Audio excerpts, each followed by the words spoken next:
Lorsque tout va mal dans ta vie, apprends à faire une pause. Tu n'es pas en compétition avec qui que ce soit et tu n'es non plus en retard. C'est très important de faire une pause, tout simplement parce que ça te permet de te reconnecter à toi-même. Si le projet que tu as lancé là peine à réussir, fais une pause.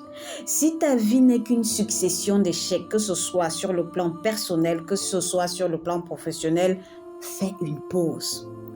C'est très important, tout simplement parce que tant que tu ne fais pas cette pause-là, tu vas continuer de multiplier les erreurs. Alors, je m'explique.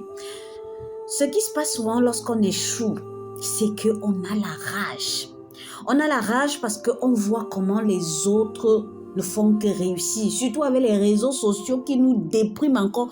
Moi, je ne comprends pas comment les gens font pour s'amuser sur les réseaux. Il faut aller sur TikTok, ça déprime. Instagram, ça déprime parce que tu vois comment les gens réussissent, les gens réalisent des trucs, mais toi, tu es là, tu dis, mais putain, ma part va arriver à quel moment? Et qu'est-ce qui se passe? Ce qui se passe, c'est que après, tu vas commencer à prendre, tu vas continuer de prendre des décisions qui ne sont pas logiques, tout simplement parce que tu veux absolument atteindre ton objectif.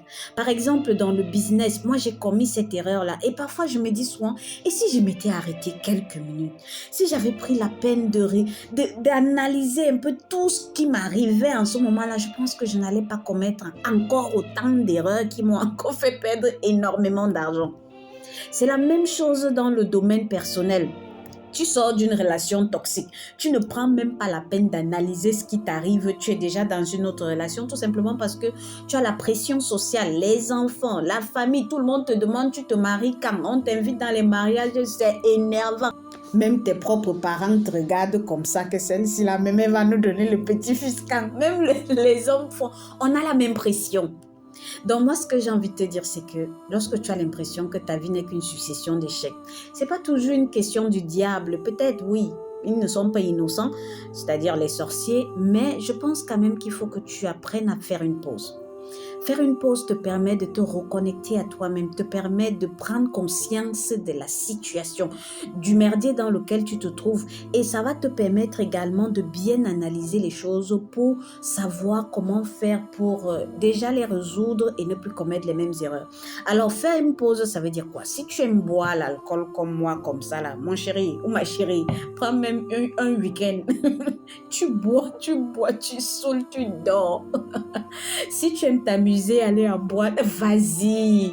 Si par exemple, ton bonheur c'est avec tes enfants, prends une journée ou un week-end ou un mois, je ne sais pas, mais fais quelque chose. Si alors tu aimes passer le temps sur Netflix ou je ne sais pas, vas-y. Tu ne penses à rien d'autre pendant ce moment-là. Et dès que tu auras ce plein d'énergie positive, tu vas maintenant t'asseoir, tu vas prendre un cahier et tu vas analyser le merdier dans lequel tu te trouves. Quelles sont les causes qui t'a mis dans cette situation-là, les auteurs? Quelles sont les décisions qui ont fait en sorte que tu te retrouves dans cette situation? Bref, quels sont les éléments déclencheurs du merdier dans lequel tu te trouves là? Qu'est-ce que tu aurais pu éviter? Moi, c'est la question que je me suis toujours posée, Seigneur. Et je me rends compte qu'il y a des choses que j'aurais tellement pu éviter, mais parce que j'étais dans cette mouvance de je dois absolument réussir, mon Dieu, j'ai commis énormément d'erreurs.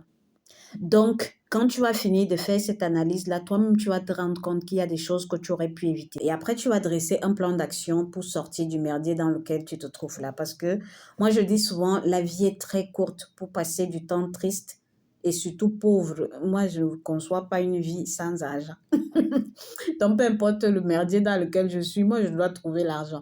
Donc, tu dois tout faire pour te relever. Et ce n'est que ton plan d'action là qui va te permettre de te relever. C'est ma pensée du jour. Prends soin de toi et à bientôt. Mon nom, c'est MV2.